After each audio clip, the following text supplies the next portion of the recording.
அன்யோங் friends, இன்னைக்கு நம்ம எவர் green love அப்படின்ற ஜாப்பனீஸ் மூவி தான் பார்க்க போறோம். ஓப்பனிங் சீன்லேயே இந்த படத்தோட ஹீரோயின் நட் ரோட்ல நின்று யோசிச்சுட்டு இருக்காங்க. நம்மளோட வாழ்க்கைக்கு என்னதான் ஆச்சு, சாம்பல் மேடுகளும் ச்சே நம்மளோட வாழ்க்கைக்கு என்னதான் ஆச்சு, நமக்குன்னு நம்மளை பத்தி கவலைப்படுறதுக்குன்னு யார் இருக்கா, இந்த உலகத்திலேயே ரொம்பவே அன்லக்கியான பொண்ணு நான் தான் அப்படின்னு நான் ஃபீல் பண்றேன் இப்படின்னு ஹீரோயின் யோசிச்சுட்டு இருக்காங்க. ஹீரோயினை பத்தி சொல்லணும்னா, ஹீரோயின் வீடு விற்கிற ப்ராப்பர்ட்டி ஏஜென்ட்டா ஒர்க் பண்ணிட்டு இருக்காங்க. கொஞ்சம் வருஷத்துக்கு முன்னாடி ஹீரோயினோட அப்பா இறந்து போயிட்டு இருப்பாரு. ஹீரோயினோட அம்மா இன்னொரு கல்யாணம் பண்ணிட்டு அந்த ஃபேமிலியோட செட்டில் ஆயிட்டு இருப்பாங்க. அதனால ஹீரோயின் அவங்களோட வீட்டுல தனியா தான் இருக்காங்க. ஹீரோயினுக்கு சமைக்க தெரியாதா, அதனால டெய்லியுமே வாங்கி சாப்பிடுவாங்க, இல்லைன்னா இன்ஸ்டன்ட் நூடுல்ஸ் இருக்கும் இல்லையா, அதை சாப்பிடுவாங்க. சரி, வீட்டில தான் இப்படி தனிமான்னு பார்த்தா ஆஃபீஸ்லயுமே ஹீரோயின் கிட்டன்னு யாருமே பேச மாட்டாங்க. ஹீரோயினோட பாஸ் மட்டும்தான் அப்பப்ப வந்து ஹீரோயினை திட்டிட்டு இருப்பாரு. இப்படி ஹீரோயினோட வாழ்க்கை சல்லுன்னு போயிட்டு இருக்க, திடீர்னு ஹீரோயின் வீட்டு வாசல்ல யாரோ ஒரு ஆளு மயக்கம் போட்டு விழுந்து கிடக்குறாரு. ஹீரோயின் அந்த ஆளை தட்டி எழுப்பி, யார் நீங்க, உங்களுக்கு என்ன ஆச்சுன்னு கேட்க, அந்த ஸ்ட்ரேஞ்சர் எனக்கு ரொம்பவே குளிருது, தங்கறதுக்கு இடமும் திங்கிறதுக்கு சோறும் தரீங்களா அப்படின்னு கேட்க, ஹீரோயினும் அவங்களோட வீட்டுக்கு அவரை கூட்டிட்டு வராங்க. நெக்ஸ்ட் சீன்ல ஹீரோயின் தூக்கத்துல இருந்து எந்திரிக்க இவ்வளோ நேரம் வந்தது கனவு மாதிரி இருக்கு. ஹீரோயினும் என்னதான் கனவுல வந்திருந்தாலுமே அந்த பையன் நல்லாதாயா இருக்கான் அப்படின்னு யோசிச்சுட்டு இருக்காங்க. இப்படி யோசிச்சு முடிச்சுட்டு ஹீரோயின் ரூமை விட்டு வெளியே வந்தா, நேத்து நைட்டு கனவுல பார்த்ததா ஹீரோயின் நினைச்சிட்டு இருந்தா அந்த ஸ்ட்ரேஞ்சர் ஹீரோயினோட வீட்டு கிச்சன்ல நின்று சமைச்சிட்டு இருக்காரு. ஹீரோயினுமே இவ்வளோ நேரம் நம்ம கனவுன்னு நினைச்சிட்டு இருந்தது எதுவுமே கனவு கிடையாது, அது எல்லாமே நேத்து நைட்டு நடந்திருக்கு அப்படின்றத புரிஞ்சுக்கிறாங்க. அப்படியே நெக்ஸ்ட் சீன்ல ஹீரோவும் ஹீரோயினும் உட்காந்து சாப்பிட்டுட்டு இருக்காங்க. ஹீரோயின் அந்த ஃபுட்டை சாப்பிடும் போது அழுதுட்டே சாப்பிட்டுட்டு இருக்காங்க. ஏன்னா ஹீரோயின் வீட்டுல செஞ்ச சாப்பாட்டை சாப்பிட்டு ரொம்ப வருஷம் ஆகுதான். இப்படியே சாப்பிட்டு முடிச்சதுக்கு அப்புறமா நெக்ஸ்ட் சீன்ல ஹீரோ அவரோட பேரை பத்தியும் அவரோட வீட்டுல சண்டை போட்டு வீட்டை விட்டு ஓடி வந்துட்டதை பத்தியும் ஹீரோயின் கிட்ட சொல்லிட்டு இருக்காரு. அதோட ஹீரோ, நான் உங்க வீட்டுல 6 மாசம் மட்டும் தங்கிக்கிறதுக்கு நீங்க பர்மிஷன் கொடுங்க, அதுக்கப்புறமா இந்த இடத்த விட்டு நான் போயிடுவேன், அது வரைக்கும் நம்ம ரூம்மேட்ஸ் மாதிரி இருக்கலாம் அப்படின்னு சொல்ல, இதை கேட்ட ஹீரோயினும் ஓகேன்னு சொல்லிடுறாங்க. அதோட 6 மாசம் எப்போ முடியுது அப்படின்ற டேட்டை பார்க்கும்போது ஆகஸ்ட் 15 அப்படின்னு காட்டுது. அன்னைக்கு தான் ஹீரோயினோட பர்த்டே. அப்படியே நெக்ஸ்ட் சீன்ல ஹீரோ சமைக்கிறதுல மட்டும் ஜித்து கிடையாது, கார்டனிங்லயும் பெரிய ஆளு தான் அப்படின்றத ஹீரோயினுக்கு ப்ரூவ் பண்ணிட்டு இருக்காரு. இப்படியே கொஞ்ச நாள் போக ஹீரோயின் அவங்களோட இருண்டு போன வாழ்க்கைக்கு வெளிச்சமா ஹீரோவை பாக்குறாங்க. இந்த சீன் பார்க்கும்போது எனக்கு என்ன தோணுச்சுன்னா, ஒருவேளை ஹீரோ ஏஞ்சலா இருப்பாரோ, ஹீரோயினுக்கு ஹெல்ப் பண்றதுக்காக வந்திருந்திருப்பாரோ. அது உண்மையா பொய்யான்றது இப்பயே நம்மளால கணிக்க முடியாது, படம் போக போக தான் கண்டுபிடிக்கணும். இப்படியே கொஞ்ச நாள் போக ஹீரோ ஹீரோயின் கிட்ட, நான் ஒரு சூப்பர் மார்க்கெட்ல வேலை வாங்கிட்டேன், அதோட நைட் ஷிஃப்ட் தான் ஒர்க் பண்ண போறேன் அப்படின்னு சொல்ல, இதை கேட்ட ஹீரோயின் எதுக்காக நைட் ஷிஃப்ட்னு கேட்க, உடனே ஹீரோவும் உனக்கு லஞ்ச் செஞ்சு வச்சுட்டு கிளம்புறதுக்கு அப்பதான் கரெக்டா இருக்கும் அப்படின்னு சொல்றாரு. இதை கேட்ட ஹீரோயினும், யாரா இவன் நம்மளை பத்தியே யோசிச்சுட்டு இருக்கானே அப்படின்னு யோசிக்கிறாங்க. நெக்ஸ்ட் டே ஹீரோயின் ஒர்க்குக்கு போறாங்க. அப்போ ஒரு கிளைண்ட் வந்து ஹீரோயின் கிட்ட ரூடா பிஹேவ் பண்றாரு. ஹீரோயினால அவரை சமாளிக்க முடியல. இதை பார்த்த பாஸ், உன்னால ஒரு வேலையை கூட உருப்படியா பண்ண முடியாதா அப்படின்னு சொல்லி ஹீரோயினை பயங்கரமா திட்டிடுறாரு. இதனால மூட் அவுட் ஆன ஹீரோயின் கோவமா வீட்டுக்கு நடந்து வந்துட்டு இருக்க, அந்த பக்கமா வந்த ஹீரோ ஹீரோயினை சமாதானப்படுத்துறாரு. இப்படியே 1 மாசம் போகுது. ஹீரோ அவரோட முதல் மாச சம்பளத்துல ஹீரோயினுக்காக 2 சைக்கிளை வாங்குறாரு. சரி, அப்படியே புது சைக்கிள்ல ஒரு ரவுண்டு போயிட்டு வரலான்னு ஹீரோவும் ஹீரோயினும் கிளம்பி செடி கொடிகள் நிறைய வளர்ந்துருக்க பகுதிக்கு வராங்க. அப்ப ஹீரோ அவரோட பேக்ல இருந்து கேமராவை எடுத்து அதெல்லாம் போட்டோ பிடிச்சிட்டு இருக்க, அந்த கேமரா ரொம்பவே காஸ்ட்லியான கேமரா அப்படின்றத ஹீரோயின் நோட் பண்றாங்க. ஆனா ஹீரோயின், உன்கிட்ட ஏது இப்படி காஸ்ட்லியான ஒரு பொருள் அப்படின்னு எதுவுமே ஹீரோ கிட்ட கேட்கல. இப்படியே கொஞ்ச நேரம் போக இப்பதான் ஹீரோ சொல்றாரு, அவருக்கு இந்த மாதிரி செடி கொடிகள், வித்தியாசமான செடி வகைகள் எல்லாமே ரொம்பவே பிடிக்குமா, அது எல்லாத்தையும் போட்டோ எடுக்கவும் பிடிக்குமா, அதை போட்டு சமைக்கவும் பிடிக்குமா. இப்படியே ஹீரோ ஹீரோயின் இந்த வீக்கெண்ட ரொம்பவே ஜாலியா என்ஜாய் பண்றாங்க. அடுத்த நாள் மண்டே மார்னிங் ஹீரோயின் அவங்களோட ஒர்க்குக்கு எப்பயும் போல போக, இத்தனை நாள் எங்க இருந்தாருன்னே தெரியாத ஒரு கோவொர்க்கர் ஹீரோயின் கிட்ட வந்து சில பிட்டுக்கள் போட்டு ஹீரோயினை உஷார் பண்றதுக்கு ட்ரை பண்றாரு. ஹீரோயினுக்கு அவர் பேசுறது இரிட்டேட் ஆகுது. ஆனா கொஞ்ச நேரத்துக்கு அப்புறமா ஹீரோவை பத்தி யோசிச்சு பார்த்துட்டு லைட்டா ஸ்மைல் பண்றாங்க.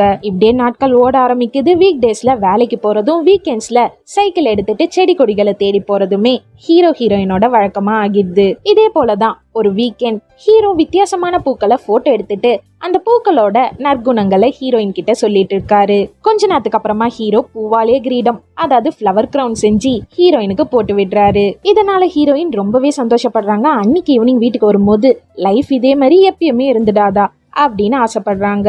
Next day again Monday morning heroine கிட்ட ஏற்கனவே ரூடா பிஹேவ் பண்ண அந்த கிளைண்ட் வந்து ஒரு வீட்டை சுத்தி காட்ட சொல்றாரு. ஹீரோயினா அந்த வீட்டை சுத்தி காட்டிட்டு இருக்க அந்த கிளைண்ட் ஹீரோயின் கிட்ட மிஸ்பிஹேவ் பண்ண ட்ரை பண்ண, ஆனா ஹீரோயின் அதை சமாளிச்சிடுறாங்க. தான் நினைச்சது கிடைக்கலன்னு யோசிச்ச அந்த கிளைண்ட்டும் ஹீரோயினோட பாஸ் கிட்ட ஹீரோயின் ஒன்னும் சரி கிடையாது அப்படின்னு போட்டு கொடுத்துட்டு போயிடுறாரு. ஹீரோயினோட பாஸும் ஹீரோயினை கூப்பிட்டு திட்ட இந்த தடவை ஹீரோயின் அமைதியா போகாம என் மேல எந்த தப்பும் கிடையாது அப்படின்னு பாஸ் கிட்ட தைரியமா பேசுறாங்க. நெக்ஸ்ட் சீன்ல அகெயின் வீக்கெண்ட் வந்துடுது. ஹீரோவும் ஹீரோயினும் புல்வெளியில நடந்து போயிட்டு இருக்காங்க. அப்ப ஹீரோயினுக்கு கால் தடிக்கு லைட்டா அடிபட்டுடுது.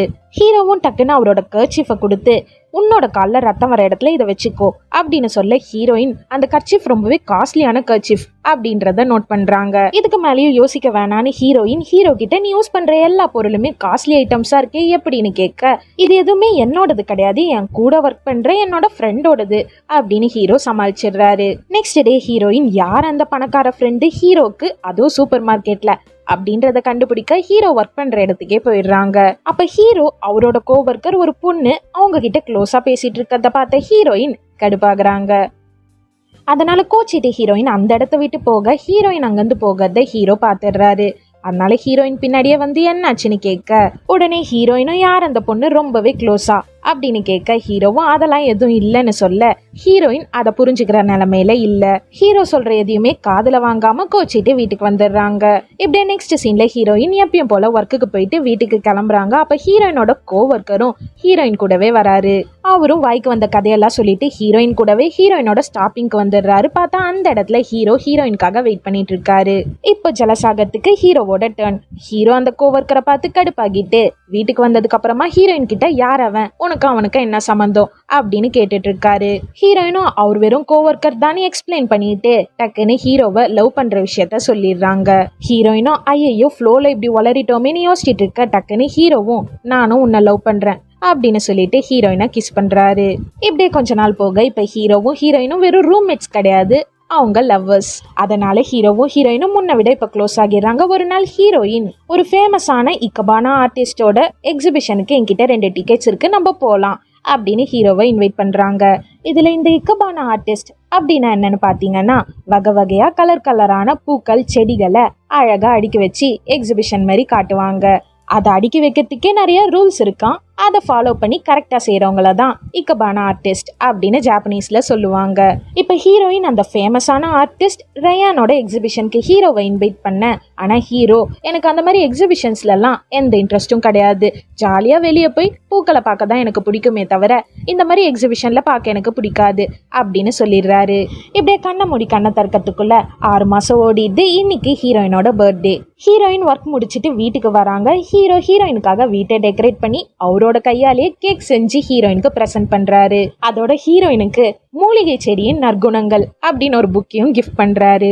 ஹீரோயின் ரொம்பவே சந்தோஷப்படுறாங்க. ரொம்ப வருஷம் கழிச்சு ஹீரோயின் இப்பதான் பர்த்டேவே கொண்டாடி இருப்பாங்கன்னு நினைக்கிறேன். இப்படியே அன்னைக்கு நைட் முடிய ஹீரோயினோட பர்த்டேவும் முடிய நெக்ஸ்ட் டே ஹீரோயின் ஒர்க்குக்கு போயிட்டு வீட்டுக்கு வந்து பார்த்தா வீட்டுல ஹீரோவை காணும். அதுக்கு பதில் அந்த இடத்துல ஒரு லெட்டர் இருக்கு. அதை ஹீரோயின் எடுத்து படிச்சு பார்க்க அதுல இத்தனை நாளா என்ன உங்க வீட்டுல தங்க வச்சுக்கிட்டதுக்கு ரொம்ப நன்றி, நான் தங்கிக்கிறதுக்காக கேட்டிருந்த 6 மாசம் டைம் முடிஞ்சிருச்சு, அதனால நான் கிளம்புறேன் அப்படின்னு போட்டிருக்கு. இதை படிச்சு பார்த்த ஹீரோயின் உடனே சைக்கிள் எடுத்துட்டு ஹீரோவை தெருவா தேட ஆரம்பிக்கிறாங்க. ஆனா ஹீரோ எங்கேயுமே கிடைக்கல. அடுத்ததா ஹீரோயின் ஹீரோ ஒர்க் பண்ணிட்டு இருந்த சூப்பர் மார்க்கெட்டுக்கு போய் பாக்குறாங்க. ஆனா அங்க ஒர்க் பண்ணிட்டு இருக்கவரு ஹீரோ ஏற்கனவே வேலையை விட்டு போயிட்டதா சொல்றாரு. அதோட இதுல ஆச்சரியமான விஷயம் என்னன்னா ஹீரோ கூட ஒர்க் பண்ணிட்டு இருந்த கோவர்க்கர் ஒரு லேடி இருந்தாங்க இல்லையா, ஹீரோயின் கூட பார்த்துட்டு ஜலசா இருந்திருப்பாங்க. அந்த லேடியுமே ஹீரோ கூடவே வேலையை விட்டு போயிட்டாங்களாம். ஹீரோயினும் அவங்களுக்கு தெரிஞ்ச எல்லா இடத்துலயுமே தேடி பார்த்துட்டாங்க. இதுக்கப்புறமா தேடுறதுக்கு இடமே இல்லை. அதனால ஹீரோயின் வீட்டுக்கு வந்து ஹீரோவை நினைச்சு ஃபீல் பண்ண ஆரம்பிக்கிறாங்க. இப்படியே நாட்கள் நகர ஆரம்பிக்குது. ஹீரோயின் அவங்களோட பழைய லைஃப் ஸ்டைலுக்கு திரும்புறாங்க. அப்படி ஒரு நாள் ஹீரோயின் ஒர்க்கை விட்டு சோகமா வீட்டுக்கு வந்துட்டு இருக்காங்க. வர வழியில ஹீரோவோட பழைய கோவர்க்கரை பாக்குறாங்க. உடனே அந்த பொண்ணை ஃபாலோ பண்ண ஆரம்பிக்கிறாங்க. கொஞ்ச தூரம் போனதுக்கு அப்புறமா தன்னை யாரோ ஃபாலோ பண்றதை புரிஞ்சுக்கிட்ட அந்த பொண்ணு நேரா போலீஸ் ஸ்டேஷனுக்கு போய் என்ன யாரோ ஃபாலோ பண்ணிட்டு இருக்காங்கன்னு ஹீரோயின் மேல கம்ப்ளைண்ட் பண்ணிடுறாங்க. இதனால போலீஸும் ஹீரோயினை பிடிச்சி விசாரிக்க ஹீரோயினும் அழுதுட்டே ஹீரோக்காக தான் அந்த பொண்ணை நான் ஃபாலோ பண்ணேன் அப்படின்னு சொல்லிட்டு இருக்காங்க. போலீஸ் ஹீரோயினோட கார்டியன் ஹீரோயினோட அம்மாக்கு கால் பண்ணிருப்பாங்க போல. கொஞ்ச நேரத்திலே ஹீரோயினோட அம்மா அந்த இடத்துக்கு வந்து ஹீரோயினை வீட்டுக்கு கூட்டிட்டு வராங்க. கொஞ்ச நேரம் அப்புறமா ஹீரோயினும் ஹீரோயினோட அம்மாவும் மனசு விட்டு பேசிக்க ஆரம்பிக்கிறாங்க. ஹீரோயினோட அம்மாவும் நான் பண்ணதெல்லாம் தப்பு தான், உன்னை நான் தனியா விட்டுட்டு எத்தனையோ நாள் இப்படி தனியா விட்டுட்டோமேன்னு உன்னை நினைச்சு ஃபீல் பண்ணியிருக்கேன் அப்படின்னுலாம் சொல்லி அழ ஹீரோயினும், நான் ஒன்றும் சின்ன பொண்ணு இல்லை, நான் பெரிய பொண்ணு, என்ன என்னால பாத்துக்க முடியும் அப்படின்னு அழுதுட்டே சொல்றாங்க. இப்படியே இன்னும் கொஞ்ச நாள் போகுது. ஹீரோயின் இதுக்கப்புறமா ஹீரோ திரும்ப வரமாட்டாரு அப்படின்றத புரிஞ்சுக்கிறாங்க. ஆபீஸ்ல ரொம்ப நாளாவே விட்டு போட்டுட்டு இருந்த கோவர்க்கர் இருக்காரு இல்லையா, அவருக்கு ஒரு சான்ஸ் கொடுப்போமேன்னு அவரு கூட அடிக்கடி வெளியே போக ஆரம்பிக்கிறாங்க. ஆனா என்னதான் ட்ரை பண்ணாலுமே ஹீரோயினால ஹீரோவை விட்டு மூவ் ஆன் பண்ண முடியல. அது ஹீரோயினுக்கும் புரியுது. இது புரியாத ஒரு நாள் கோவர்க்கரும் ஹீரோயினுக்கு ப்ரொபோஸ் பண்ண ஹீரோயின், நான் ஆல்ரெடி வேற ஒருத்தரை லவ் பண்றேன் அப்படின்னு சொல்லிடுறாங்க. இப்படியே இன்னும் கொஞ்ச நாள் போக 1 வருஷம் ஆகிடுது. அகைன் ஹீரோயினோட பர்த்டே. ஹீரோயினுக்கு கொரியர்ல யாரோ கிஃப்ட் அமைச்சிருக்காங்க. ஹீரோயினும் அந்த பார்சலை வாங்கி பிரிச்சு பார்த்தா அதுல மூலிகை பூக்களும் அதன் நற்குணங்களும் அப்படின்னு போட்ட ஒரு புக் இருக்கு. இப்படி ஒரு கிஃப்டை யார் தான் அமைச்சிருப்பா அப்படின்னு சொல்லி தான் நமக்கு தெரியணும்னு எந்த அவசியமும் கிடையாது, சொல்லாமலே தெரியும். ஹீரோயினும் அப்படிதான் யார் இந்த கிஃப்டை அமைச்சிருப்பாங்கன்றத புரிஞ்சுக்கிட்டு அந்த புக்கை ஓபன் பண்ணி பாக்குறாங்க. அதுல ரிட்டன் பை அப்படின்னு போட்டு ஹீரோவோட நேம் போட்டிருக்கு. இதை பார்த்த ஹீரோயினும் ஆச்சரியத்தோட அந்த புக்கோட பேரை கூகுள்ல சர்ச் பண்ணி பார்த்தா இந்த புக்கோட ஆத்தர் கூடிய சீக்கிரமா டோக்கியோல இந்த புக்கை பப்ளிஷ் பண்ற செரிமனி நடத்துறாரு அப்படின்றத ஹீரோயின் கண்டுபிடிக்கிறாங்க. நெக்ஸ்ட் சீன்ல ஹீரோயின் கூகுள்ல சொல்லியிருக்க அந்த பிளேஸுக்கு அந்த டைமுக்கு போறாங்க. அங்க ஃபங்க்ஷன் நடந்துட்டு இருக்கு. ஹீரோவும் கும்பல்ல ஒருத்தரா நின்னுட்டு இருக்காரு. ஆனா ஹீரோ பாக்கிறதுக்கு ரொம்பவே ரிச்சா இருக்காரு. கொஞ்ச நேரம் அப்புறமா ஸ்டேஜ்ல ஏறின ஹீரோ ஃபேமஸான இக்கபானா ஆர்டிஸ்டான ரியானோட ஒரே பையன்தான் நானு. என்னோட வீட்டுல என்னையும் இக்கபானா ஆர்டிஸ்டா ஆக சொன்னாங்க. ஆனா எனக்கு அதுல இன்ட்ரெஸ்ட் இல்லாதனால நான் ஒரு நாள் வீட்டை விட்டு ஓடி வந்துட்டேன். அத்தோட 6 மாசம் மக்களோட மக்களா இருந்து எனக்கு பிடிச்ச பூக்கள் பத்தியும் போட்டோகிராஃபி பத்தியும் நான் நிறைய கத்துக்கிட்டேன். அதுக்கப்புறமா தான் இந்த புக்கை நிறைய ஒர்க் பண்ணி அதுக்கப்புறமா பப்ளிஷ் பண்ணியிருக்கேன் அப்படின்னு சொல்றாரு. இப்படியே ஹீரோ பேசிட்டு இருக்க கூட்டத்துல ஒருத்தரா நின்னுட்டு இருக்க ஹீரோயின் இது வரைக்கும் கேட்டதே போதும் அப்படின்னு அந்த ஃபங்க்ஷனை விட்டு கிளம்பி வெளியே வந்துடுறாங்க. அப்படியே ஹீரோயின் ஹீரோ கூட போன இடத்தெல்லாம் பார்த்து ஏக்கமா நின்று ஃபீல் பண்ணிட்டு வீட்டுக்கு வர ஹீரோயினோட வீட்டு வாசல்ல ஹீரோ ஹீரோயினுக்காக வெயிட் பண்ணிட்டு இருக்காரு. இப்ப ஹீரோவும் ஹீரோயினும் பேசும்போது தான் ஹீரோவுக்கு தெரியுது ஹீரோயின் அவரோட ஃபங்க்ஷனை அட்டென்ட் பண்ணியிருக்காங்க அப்படின்றது. உடனே ஹீரோ, நீ பாதி ஸ்பீச்சை தான் கேட்டிருக்க, மீதி ஸ்பீச்சில் நீ எனக்கு எவ்வளோ இம்பார்ட்டன்ட், என்னோட லைஃப்ல நீ எவ்வளோ முக்கியம் அப்படின்றத பத்தி நான் பேசியிருந்தேன் அப்படின்னு சொல்றாரு. என்னதான் ஹீரோ அவரோட கோலை அச்சீவ் பண்றதுக்காக 6 மாசம் ஹீரோயின் வீட்டுல ஸ்டே பண்ணிட்டு அதுக்கப்புறமா அவரோட கோலை தேடி போயிருந்தாலுமே ஹீரோயினை லவ் பண்ண எல்லாமே உண்மைதான்னு ஹீரோ சொல்லிட்டு இருக்காரு. இதெல்லாத்தையும் கேட்டுட்டு ஹீரோயின் ஹீரோவை கட்டி பிடிச்சிக்க அப்படியே நெக்ஸ்ட் சீன்ல 6 மாசம் ஹீரோவும் ஹீரோயினும் எப்படி ஒன்னா இருந்தாங்களோ சந்தோஷமா இருந்தாங்களோ அதே மாதிரியே கல்யாணம் பண்ணிட்டு அவங்களோட லைஃபை கண்டினியூ பண்றாங்க. நான் ஒரு தடவையும் ஜாப்பனீஸ் மூவியை பேசும்போது ஜாப்பனீஸ்ல தேங்க்யூ சொல்லணும்னு ஆசைப்படுவேன். ஆனா என்னோட வாயில நுழையாது. ஆனா ஒரு வழியா இன்னைக்கு நான் கத்துக்கிட்டேன். ஸோ அரிகத்தோ.